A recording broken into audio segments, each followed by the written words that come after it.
All right, welcome to Hoops Tonight here at The Volume. Happy Monday, everybody. Hope all of you guys had an incredible weekend. Well, we have made it to the superstar tier of our player rankings that we do every single summer. These final 11 guys actually rank into two tiers. The top 5 guys I have listed as perennial MVP candidates, something I think the guys below are not capable of necessarily doing. And then the rest of them are superstars, guys in 5 through 11, superstars that can reach the level of perennial MVP candidate type of guys, but just can't maintain that level. But this is a very talented group of 11 players.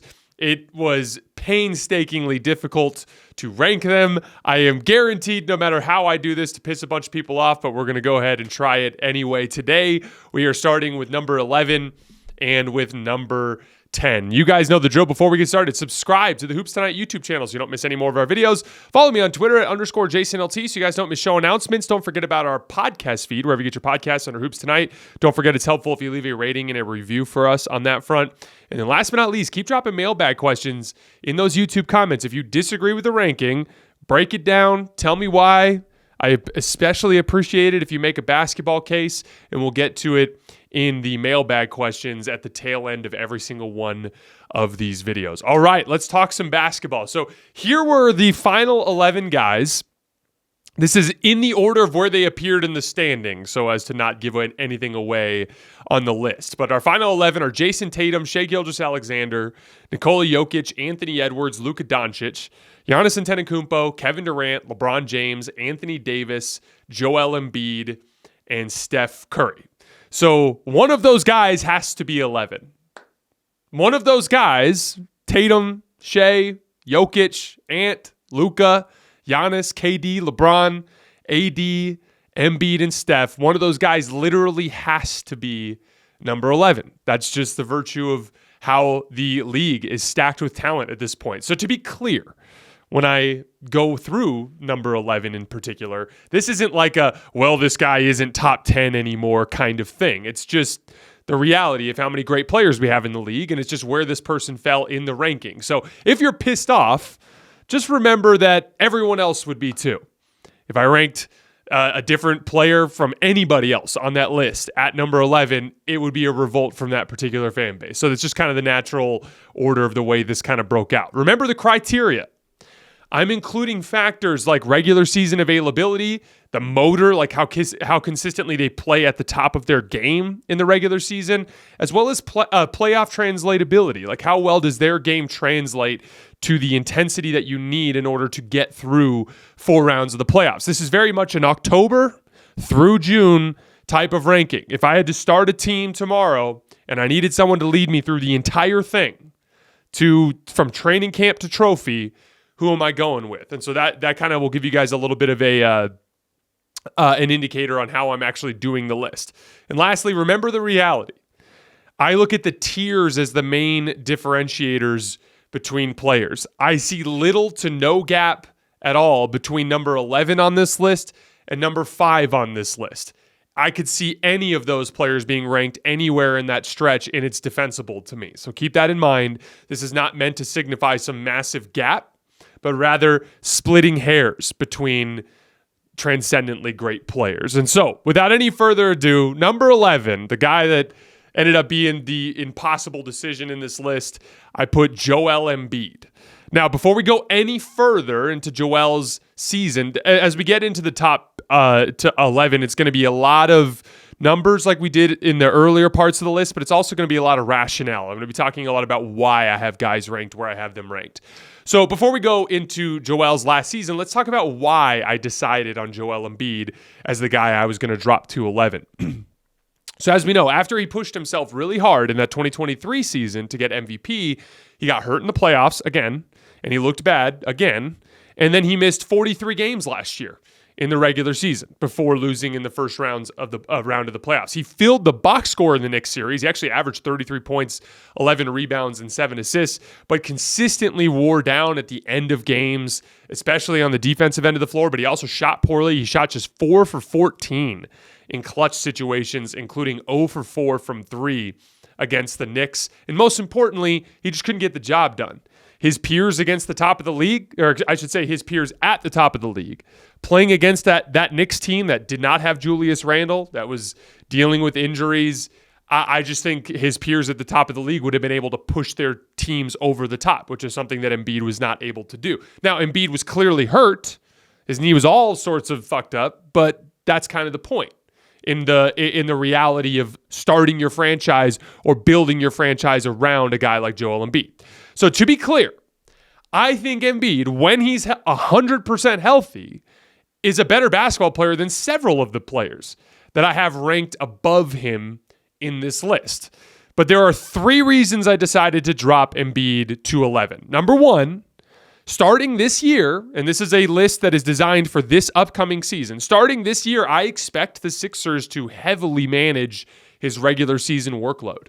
He already has his MVP, so there's no sort of accolade that he's chasing. And he's shown consistently that under a heavy workload, he will break down. I think you saw that in what they did with the roster, not just bringing in an additional star like Paul George to handle in terms of firepower, but they also went out and got one of the best backup centers in the league, in Andre Drummond. And I'm sure that was part of the appeal for Drummond. Like, hey, dude, you might start 30 games this year. You're definitely going to play a substantial minute load. And so that's literally what the Sixers are telling you. We know we can't count on Embiid to be this like foundational piece over the course of a long regular season, so we need to bolster him over the course of the 82. That's something that has to get factored in when we're talking about ranking players in this list. Embiid is just not a guy that you can count on to play 70, 75 games and be healthy for 4 rounds of the playoffs. That's something that has to be factored in. Number 2, he is a historically poor playoff performer. Now, again, a good percentage of that is health related, but it also comes down to other things. His reliance on his jump shot. Most of his big man peers in the league, which we're going to talk about more in a minute, they take a lot more short range shots close to the basket that Joel Embiid does, which makes them more reliable playoff players. That's something that he's had an issue with. His reliance on foul grifting and how that can become an issue when you get into later rounds of the playoffs.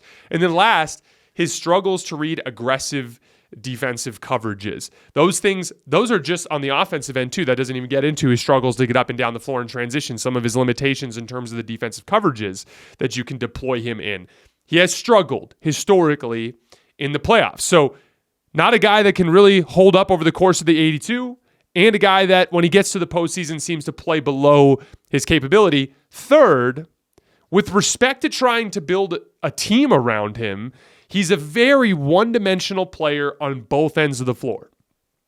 On offense, as we saw in the Olympics, he really can't play read and react basketball among a bunch of high-level players. He can't play in a ball and player movement style of offense. He's not good at making reads, which is a fundamental part of that style of 5-out offense. So as a GM, if you take Embiid, you basically have to play a very rudimentary, run everything through him, a lot of ball screens and dribble handoffs where he's getting the ball at the elbow and catching and going to work. He is a high usage, kind of like heliocentric style of big.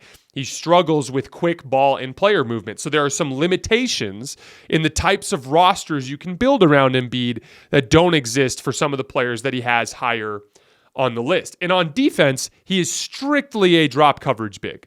He struggles consistently to get up to the level of ball screens or to switch out onto perimeter players. Even within the drop coverage, he's very good at protecting the rim, but he's not very good at bothering players in that mid-range area. He can also struggle to get up and down the floor in transition. So you have to surround him with a ton of length and speed, and there's pretty much one defensive scheme that you can run around him, which is essentially just a deep drop coverage. And so that just kind of makes things difficult. Again, if he's healthy and you have the perfect set of circumstances around him, he will impact winning at a much higher level. I would argue that when he's healthy, he kind of scratches the surface of that top tier group of guys that we have.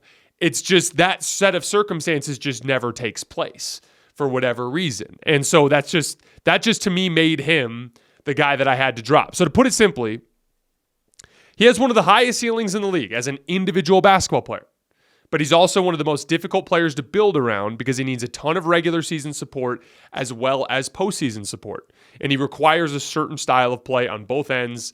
And so that lack of durability and versatility dropped him to number 11 for me. To Daryl Morey's credit, I think he's done a really nice job trying to build a roster to help Joel.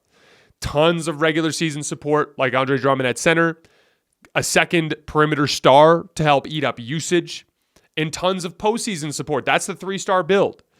If Embiid's getting double teamed, it's just harder to do that with Paul George and Tyrese Maxey off the ball. If Embiid's just having a bad matchup or a bad night, which we know is something that can happen to him in the postseason, having that 3-star build can help make up for that. Both of his co-stars, too, this is a credit to Daryl Morey, are very comfortable playing off the ball. Tyrese Maxey is one of the best on-the-catch shooters that we have in the league. Obviously, Paul George, I've talked about him in this context as almost like a juiced-up star version of Michael Porter Jr. Daryl Morey has done everything he can to accentuate Joel Embiid's strengths and to minimize his weaknesses. And so that's a difficult job, which is why I have Embiid down at 11.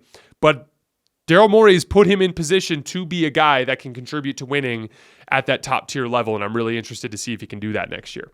Quickly, going through his numbers from last year, 39 games played, 34.7 points per game, which is obviously absurd, 11 rebounds, 5.6 assists. That's a career high for him. Also a career high 3.8 turnovers. Nick Nurse did a pretty damn good job of simplifying his reads and making stuff easier for him in the post. We're going to get more into that later when we start talking play types. 2.9 stocks per game.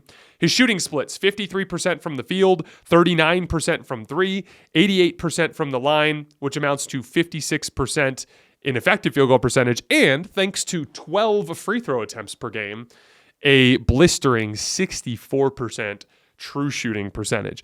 His shooting numbers per synergy, 1 point per jump shot flat, 1.09 off the catch, 1.19 off the catch, which is very good. He shot 55% on unguarded jump shots, 75% when it's weighted for threes. Embiid has become a very good three-point shooter, and we saw this again even a little bit with Team USA, which has really helped him maintain some of his effectiveness as his body has started to break down now that he's into his 30s. I think that's a really interesting kind of developmental piece. We're going to talk about it more in a minute, but I think Embiid has over-indexed towards perimeter skill development rather than interior skill development, which I think has hurt him. However, if he's going to be limited physically, like if he's going to be, let's just say he never is able to maintain athleticism the way he was a couple of years ago, there's a version of this where that three-point shooting could actually end up being very beneficial to kind of extend his star prime a little bit longer. 0.88 points per shot off the dribble. Actually shot 42% in field goal percentage, though. It's just because most of them are pull-up twos. And then 0.95 points per face-up jumper. Actually shot 46% on face-up jumpers, which is a great number. But once again, almost all from the mid-range. That's why the efficiency is a little lower. This is where I want to get into the skill development. So Embiid shot 60% on floaters, but he only made 12 all year. He shot 74% on hooks, but he only made 14 of them all year. And this has been my main point of contention with Embiid in his development over the course of his career. And I think it's the main reason why he has not become a more reliable playoff player. The hooks and the floaters, they are what I would call short-range scoring. All of the jump shots he takes are more like mid-range scoring, right? The short-range scoring is what has made guys like Nikola Jokic and Anthony Davis such great playoff players. As we talked about earlier, Joel Embiid made only 26 floaters and hooks. Anthony Davis made 97 of them. Nikola Jokic made 239 of them. They are just far more reliable and less susceptible to variance than jump shots. You're going to make your hook shots. You're going to make your short floaters. There are going to be nights with your mid-range shot where you're just not on and you're going to go 2 for 10.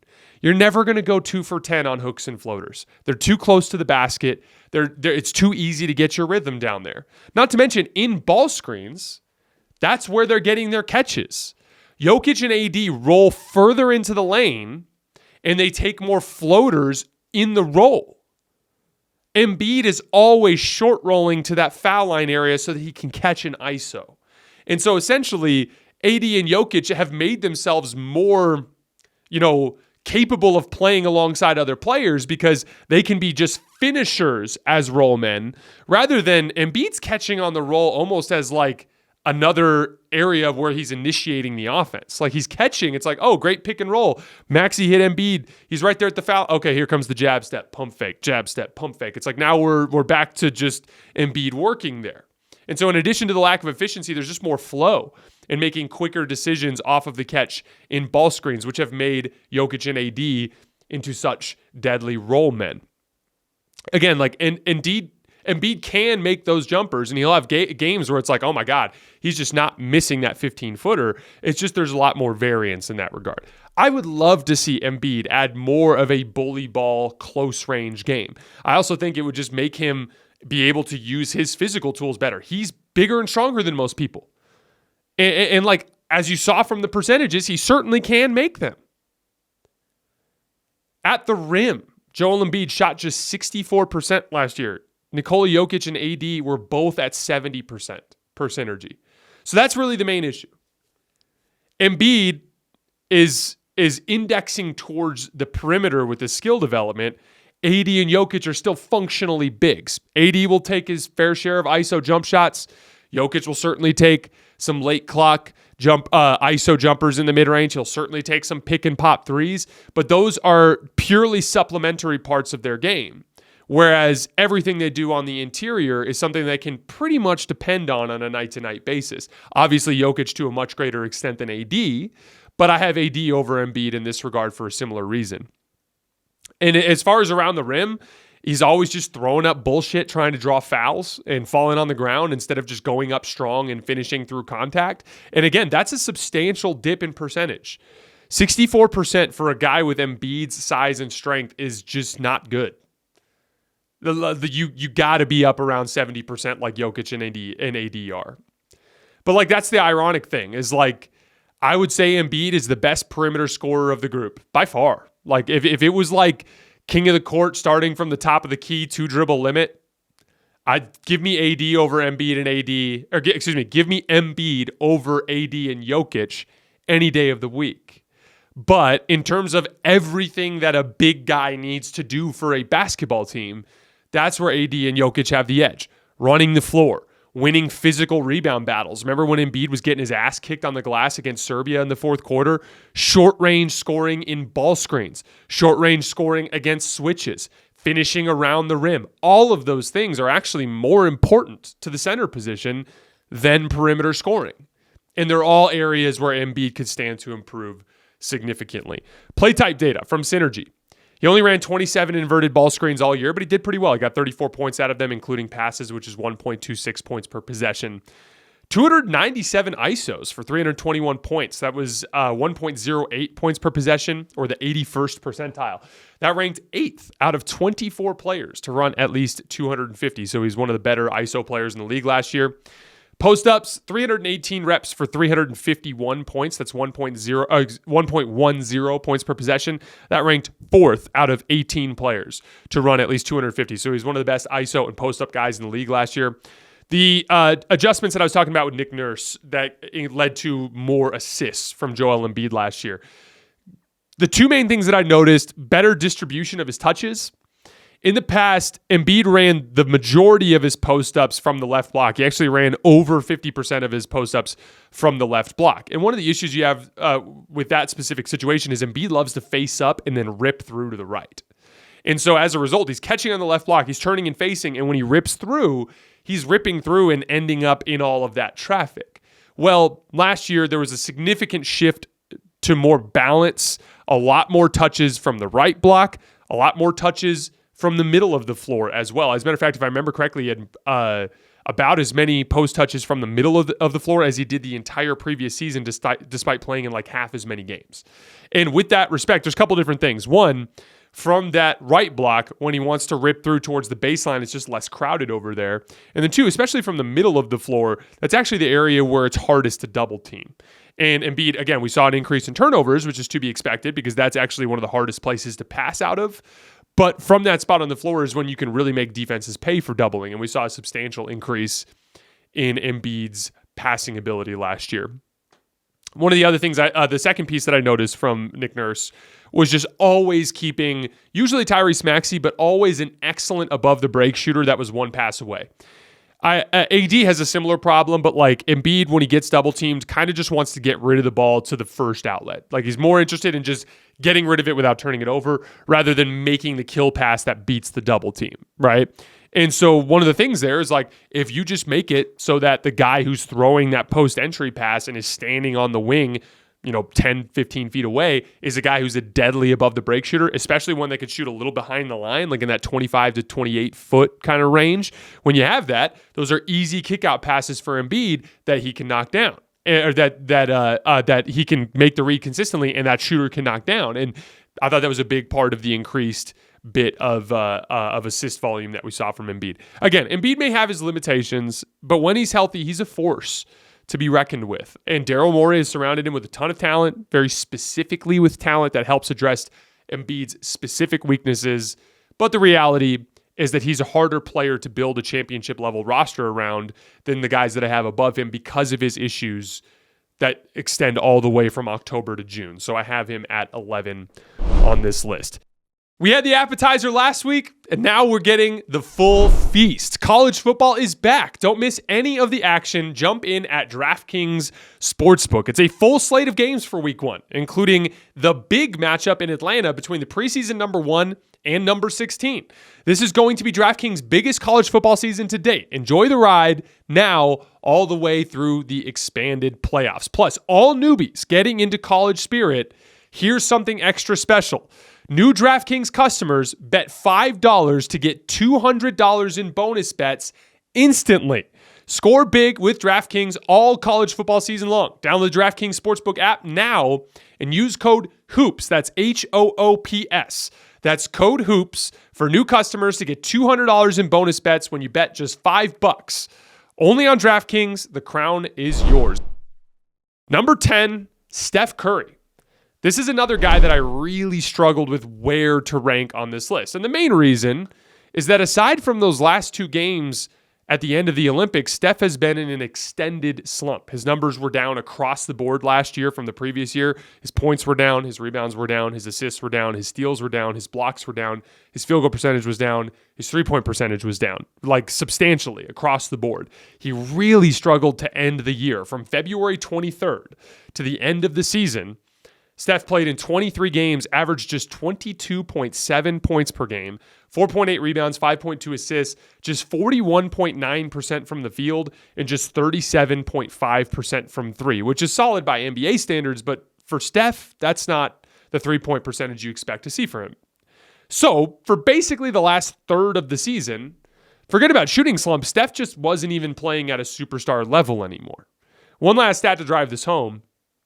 2021, which was the last time that Steph played a truly great regular season. It was the last time he finished top 5 in MVP. He had 26 games where he scored at least 35 points. Last year, he had just 11 games where he scored at least 35 points, despite the fact that he played in 11 more games than he played in the 2021 season. All you have to do is go look at my YouTube comments, especially on the Brunson video, the Mitchell video, or the Ja Morant video. A lot of those fan bases, all those fan bases think their guy is better than Steph at this point. And I disagree. A lot of people don't think Steph's at a top 10 player, playing at a top 10 level anymore. I disagree. So here are the 3 reasons that I think Steph is still a top 10 player in the NBA and that I think he is poised for a bounce back season this year. Number 1, Steph has by far the most limited supporting cast out of anybody in the superstar tier. He does not have a legitimate secondary ball handler. His best option there is probably Brandon Podziemski, who I think will probably start this year. And he's a fine young player, but you'd prefer him as your 3rd or 4th best ball handler. And obviously you'd prefer somebody a little more experienced given the age group that Steph Curry and Draymond Green are playing from, right? And even with Chris Paul last year, between the injuries and just his limited ability at this phase in his career, Steph just hasn't been surrounded by a secondary ball handler. This puts a ton of pressure on Steph to create absolutely everything. And I thought he wore down over the course of the season as a result. I thought that was directly responsible for the slump that he faced towards the end. Some of the most aggressive defensive coverages I've ever seen thrown at Steph because everyone just knew, throw the kitchen sink at Steph and they don't have the talent on the backside to make you pay. And I thought that was a big part of why his efficiency and his volume took a hit. The rest of the roster was a plethora of wings that were either super inconsistent, like Andrew Wiggins, or super young, raw, flawed wings like Jonathan Kuminga and Moses Moody, who both could be very good players in the long run, but they're basically kids by NBA standards, right? Trayce Jackson-Davis, a really nice pickup for the front court, but Kevon Looney kind of lost a step last year, and they're still very much on the undersized side of things in that front court, right? Basketball is a team sport, and it is hard to win games in the modern NBA with the way that this roster is built, which is why we've all been begging for them to make a more aggressive deal, which they haven't been able to do at this point. But the point is, the first reason I think that Steph is still top 10 is that I believe if he were given a supporting cast, like the Knicks, for instance, I think he'd return to that superstar level basically immediately. And I mentioned this in the Brunson mailbag. I said if the Knicks traded Brunson for Steph straight up today, that the Knicks title odds would skyrocket. And I think that that's a strong indicator of the way that Vegas, at least, and I think that we all feel about Steph Curry, which is he's just kind of in a bad situation right now. But that doesn't necessarily mean that he's not the same basketball player that we knew he was capable of being. Number two, we've seen Steph enter into what looks like an extended slump before, only to bounce back in a huge way. He had a very similar extended slump at the end of the 2022 season. He averaged just 23 points per game, just like this year, over a 31-game span, a little bit longer than this year, with similarly low percentages by Steph standards. The field goal percentage was a little higher, but the three-point percentage was a little lower. And then he ripped off a classic Steph Curry playoff run and won the title. So, it's just too soon to write Steph off over a shooting slump because we've literally seen him bounce back from one before. Now, the main difference is that 2022 roster was a championship-level roster, and this one is not. But they did get a little bit better with some of their role player signings, and they do have a trade to make, which I want to get to in a little bit. But the simple fact is that just because Steph was in a slump doesn't necessarily mean that it's over for him. And I thought that the last two Team USA games were a huge step in the right direction. He didn't just break out of his slump. He exploded out of his slump in those two games in about as high stakes a situation as you can imagine. He looked incredibly confident. He even looked relieved at times. When he hit that three coming off of the curl from the screen from Embiid on that left wing, the one that put USA up 87-86, I think, with about 3 minutes left in the fourth quarter. He ran down the floor with a double fist bump scream because you could just tell it's he's been working so hard and it's he finally broke out when it really mattered, right? I also generally think that playing with Team USA is a great launching pad to start an NBA season from. And Steph is particularly motivated because he needs to demonstrate to the Warriors front office that they are worth investing in. And so I expect him to come out and just attack the start of the season next year. And then lastly, the third reason why I think Steph is still top 10. We've seen how slight tweaks in Golden State's role players can vault them up to another level. From 2021 to 2022, it was roughly the same core. Steph was even a better player in 2021. That was his last truly great regular season. But they just made a couple of tweaks, going from Kent Bazemore, Kelly Oubre, and Brad Wanamaker to Nemanja Bjelica, Otto Porter Jr., and just getting Klay Thompson back. Just those tweaks took them from a play-in team all the way to winning the title. Kyle Anderson, Buddy Hield, and DeAnthony Melton all fit Golden State's system very well. Kyle Anderson and DeAnthony Melton in particular really fit their defensive system especially. And they have a trade to make. Now, do I think they're going to go all the way into contention the way they did in 2022? No. But I do think, especially if they make that type of trade that we've been talking about, that they'll be in that middle tier of the West, which is a hell of a lot better than missing the playoffs the way they did last year. So in summary, a lot of people are kicking Steph when he's down and pretending it's over for him, when the reality is that the Warriors just didn't have a good basketball team last year. And I think they have a chance to be better this year. I think Steph will be better this year. And if they make the right trade, they could potentially make some noise. And again, you got to think a lot about what makes Steph great in particular. Beyond the actual scoring ability, and this is something I talked about a lot with Team USA, I thought Steph was still providing quite a bit of positive impact even when he wasn't shooting well because people guard Steph like he's Steph Curry. Now, what that means is as he's running off of that wide pin down, He will sometimes drag two players with them as they miscommunicate a switch and error on the side of getting Steph Curry. All of that is about creating openings for guys. Those openings have to be capitalized on. They're not all dunks. We've all seen the dunks, right? Like we've all seen Steph run off of a baseline screen where the guy who sets the pick slips to the rim and Draymond hits him and it's just an easy dunk, right? We saw a million of those over the course of Steph's career. Those easy ones are great, but it's less about that and it's more about converting small advantages. When Steph is being guarded like that, there are all sorts of small advantages that appear on the floor. And high-level basketball players can capitalize on those small advantages, grow them into bigger advantages, and then finish the plays. But you have to have the talent to make up for that. And so that's the thing, is like when it comes to Steph, there's just nobody that's guarded the way that he's guarded as he's running down the floor around screens and stuff like that, regardless of what his actual shooting percentages are. And so he is one of the guys that specifically benefits from having surrounding talent that can capitalize on those openings, and he just hasn't had access to that in the last season. So before we move on to our mailbag, our just a quick rip through of Steph's numbers from last year. 74 games played, 26.4 points per game, 4.5 rebounds per game, 5.1 assists, 1.1 stocks. He definitely is starting to show a little bit of a decline on the defensive end of the floor. His shooting splits, 45% from the field, 41% from three, 92% from the line, which amounts to 57% in effective field goal percentage and 62% in true shooting percentage.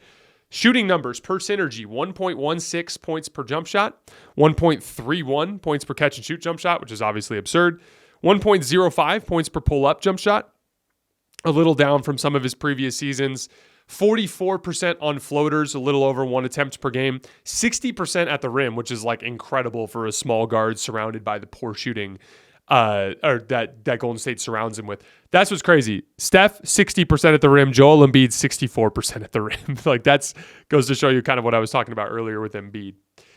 Play type data per synergy. Pick and roll barely missed our high volume list. He ran 979 reps, but he got 1,025 points, which is 1.05 points per possession. That would have ranked, had he got those extra 21 reps, that would have ranked 10th on that list of 25 players had he hit that 1,000 rep mark. But that also amounted to the 77th percentile per synergy. ISO numbers, lastly, 1.06 points per possession on 167 reps. That's in the 76th percentile. I'm rooting for Steph this year. He's my second favorite player of all time behind LeBron. I think people are writing him off too soon, like I talked about earlier. I've personally been wrong about him before. I was talking a lot at the end of the 2021 season about like, this is weird. Like, what's going on here?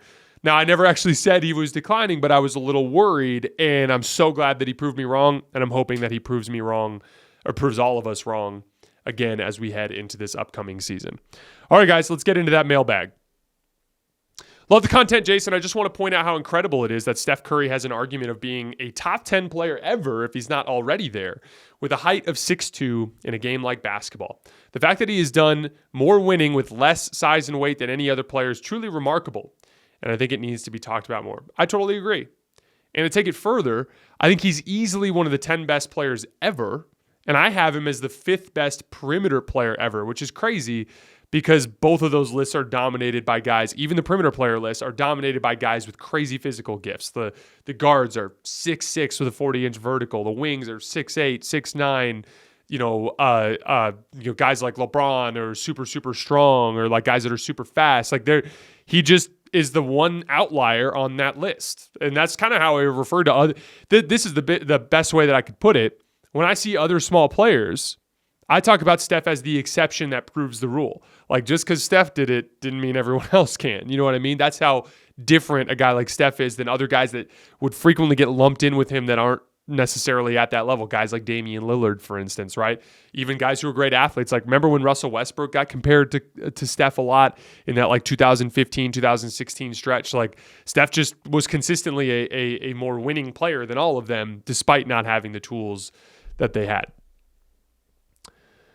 Regarding Luka putting on weight, there's a bit of a trade-off. Yes, by adding weight, he's lost some speed and quickness. However, it's allowed him to be a much better post player where he's been able to be quite efficient and generate high-quality offense for his team. Wouldn't you agree?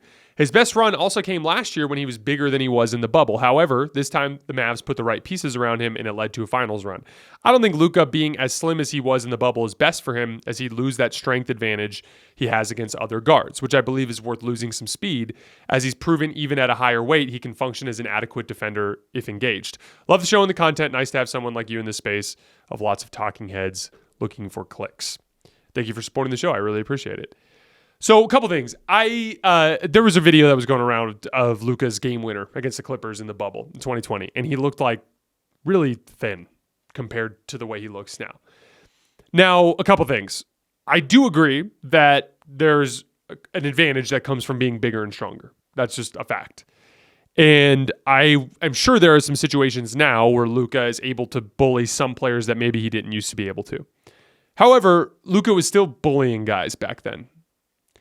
And I'm not saying that he needs to just go get skinny.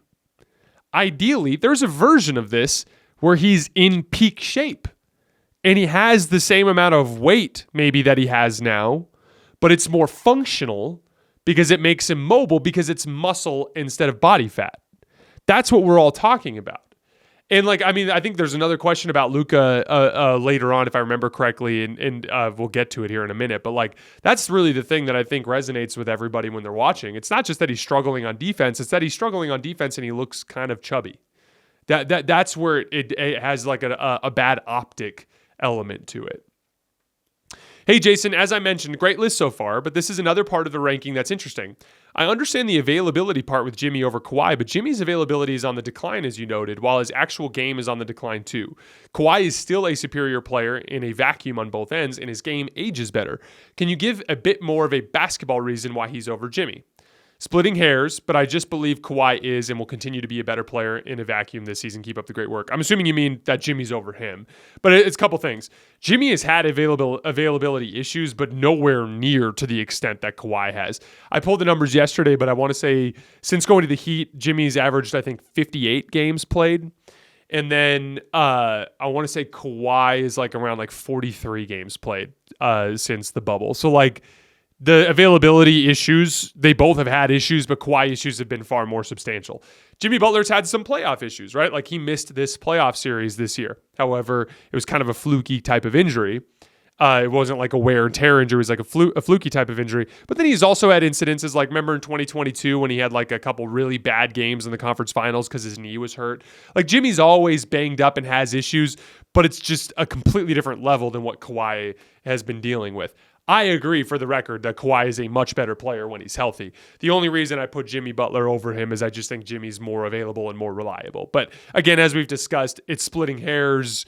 It's impossible to kind of account for all that properly. I kind of intended on using that 12-13 Jimmy Kawhi tier as a gap tier, just because I view both of them as kind of outliers compared to some of the other guys on this list. Do you think Kristaps Porzingis would be a top 25 player if he could stay healthy for an entire season? He was incredibly impactful on the floor, as evident by Game 1 of the NBA Finals. That first half run in Game 1 was incredible. Just everything, the pick and pop threes, the rim protection, the beating switches at the high post. It was everything. And so I would agree. I think it's certainly possible. I mean, he definitely would have made my preliminary list if he was consistently healthy, which he just hasn't been.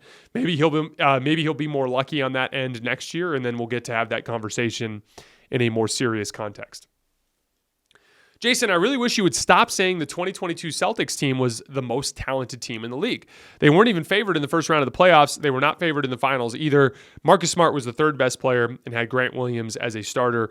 Robert Williams was massively injured as well. Other than that, love the content. So it certainly wasn't by as big of a margin as it was this year, but I still think they were the best. I think this year's Celtics last year I should say, were more talented than everybody in the league by a wide margin. I thought in 2022 they were the most talented in the league by a small margin. And it was kind of a similarly built top five. It was a younger Al Horford as your shooting five, right? Then you had Marcus Smart and Derek White as your two-way guys, right? And then you had Jaylen Brown and Jason Tatum, which, by the way, it was a much better version of Jason Tatum at that point. Jason Tatum was a very good playoff player for the first three rounds of that playoff run. he was a much lesser version of himself, especially on the offensive end in this past season. They also had a big look with Robert Williams. It's very different than Kristaps Porzingis, but they had that as a big look. Now, again, I don't think it was by a wide margin, but I do think that Celtics team was the most talented team in the league.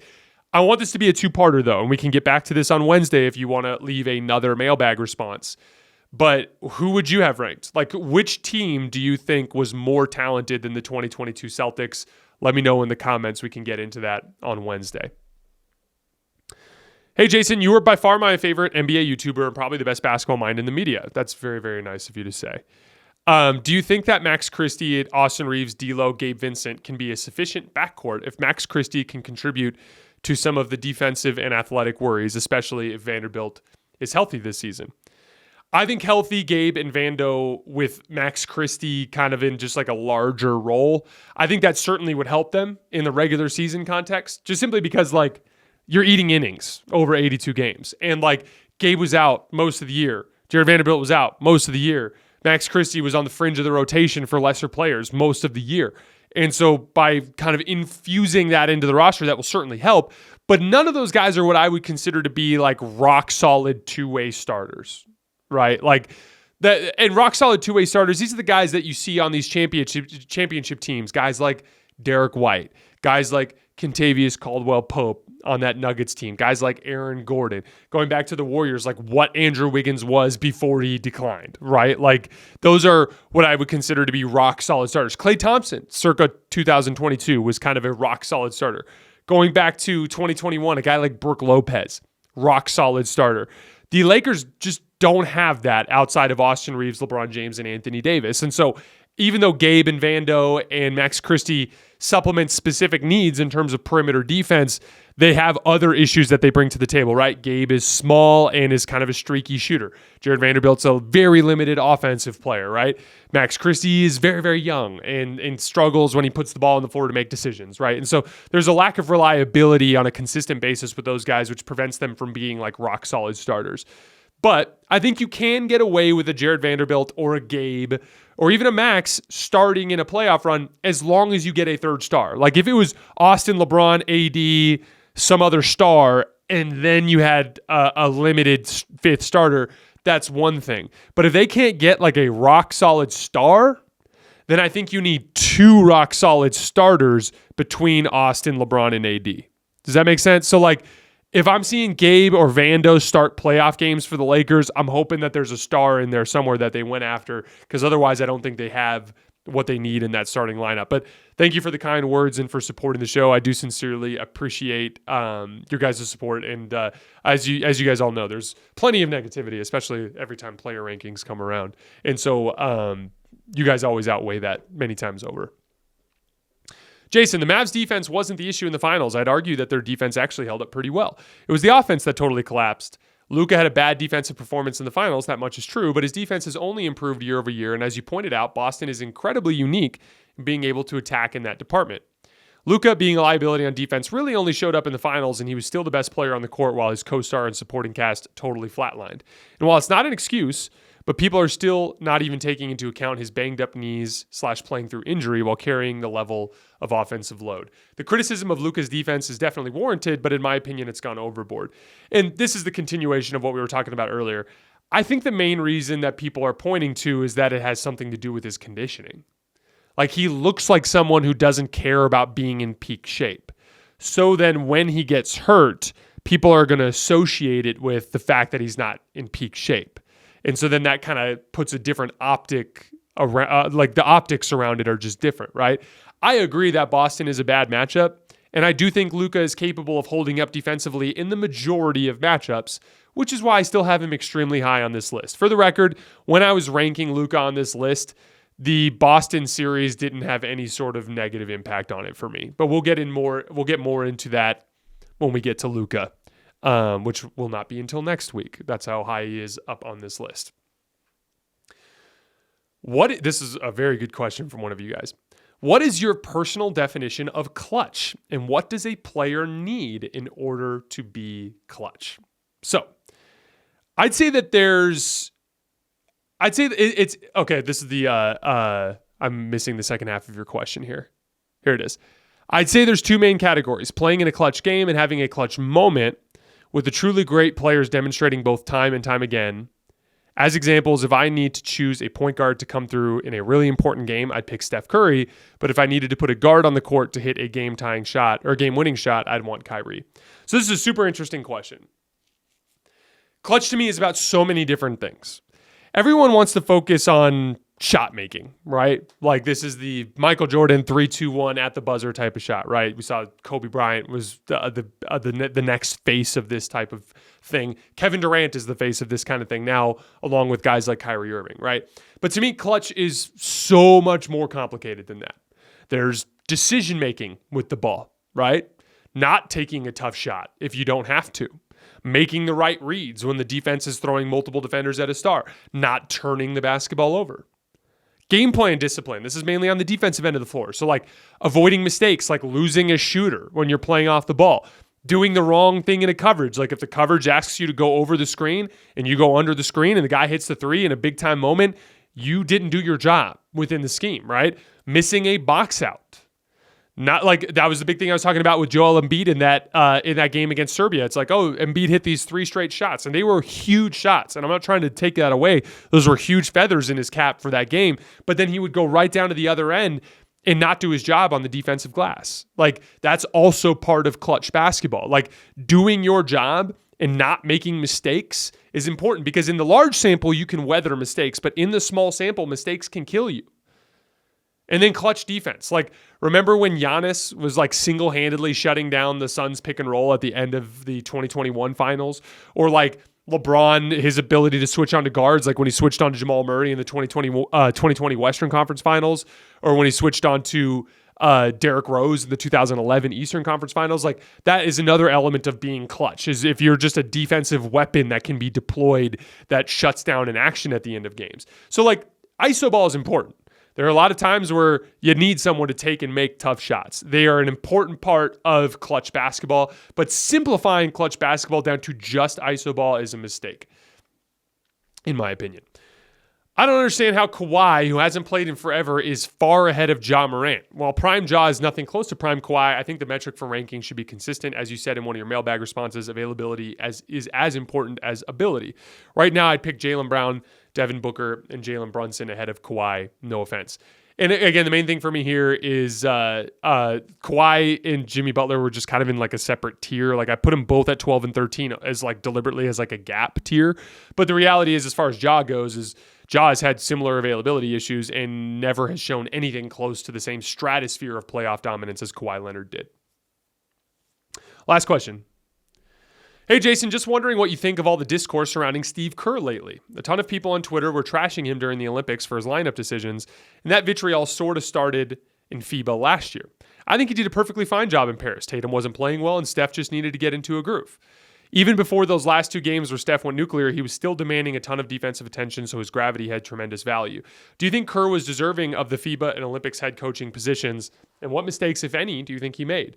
Which coach in the league other than Spo is objectively better than him? So there's a huge difference between mistakes and disagreements.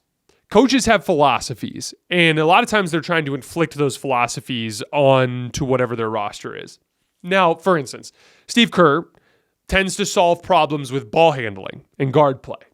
So he went with a lot of 3-guard lineups with Team USA, despite the fact that he had an excellent core of forwards. That's not necessarily a mistake. It's just not necessarily what I would do, but that's just because Kerr's basketball philosophy is different than mine, right? And so that's the thing. Like Steve Kerr, there was multiple pathways from when the roster was built to the gold medal. There was different ways to get there, different styles, different, rotations, different offensive schemes they could have run, different defensive schemes they could have run. They could have done so many different things, right? Like we were talking before, like I was originally thinking Tatum would start. I was originally thinking like go Steph, Tatum, LeBron, KD, AD, and just switch everything, right? Like, and here's the thing. I could have coached Team USA if I'm not saying I'm not qualified to coach Team USA, but if I happened to be just given that job for whatever damn reason, and I decided that was how I was going to do it, and I was going to let Embiid and Ant, just take over the bench group, just letting them cook on an island, and we ran more drop coverage with that group, and I'm not going to get into all the things, but if I built my own scheme, it would look different than what Steve Kerr did, and it's very possible that we could have still won the title. That wouldn't mean that I was right and Steve Kerr was wrong, or that Steve Kerr was right and I was wrong. That's the main thing is a lot of times we see a coach doing something and we just call it wrong or we call it mistake instead of just different philosophy. There are times where it's wrong. Like when Darvin Ham is playing Taurean Prince as the starter with the Lakers when he just simply has better basketball players available behind him, and it's actively causing them to lose games as they go 3-10 over a 13-game stretch. That's different. Team USA won every damn game. And were there things the main two things that I disagreed with is I thought he went a little small, a few too many 3-guard lineups, and then I thought the way that he used Tatum was a problem. Because specifically with Tatum, I thought it was a confidence thing. And I thought it could have been beneficial to lean more into Tatum early and hope that he got out of it in time for the medal round games. But Steve Kerr made a different decision. He's like, Tatum doesn't have it. I'm going to use him very sparingly. I'm going to focus on these guys. And it worked. And so that's the thing. I would imagine that if I was coaching a basketball team in any sort of national context, there would be a lot of people who would disagree with things that I would do. And there would be things potentially where I was wrong, where it's all the data says this, all the obvious eye test stuff says this, and I'm still doing this stupid ass thing. That's one thing. But there are a lot of things in basketball where it's you could do this or you could do this. And this scheme might work or this scheme might work. Remember Boston in the 2022 finals? They're running a ton of drop coverage against Steph Curry. And there was a moment through 3 games where you're it's kind of working. Steph's not hitting enough shots to torch it. He's hitting some shots, but he's not hitting enough shots. And I guess the idea is you're keeping your defense out of rotation. So maybe this is working. And then game 4 happens and Steph Curry lights your drop coverage on fire and you lose the finals. And then all of a sudden it's not working. And so a lot of times we end up playing the results. What if Team USA doesn't come back to win that game against Serbia? Now everyone calls Steve Kerr an idiot. And that's just kind of the reality of the job. Being the head coach of a $5+ billion franchise in America, which comes with a ton of pressure, it's not an easy job. And that's the thing.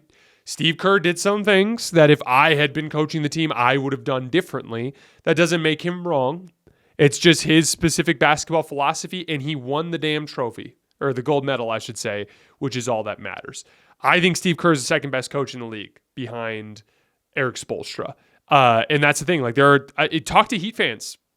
Talk to Heat fans. I've seen Heat fans complain about Spoelstra because they disagree with something he does with his basketball philosophy.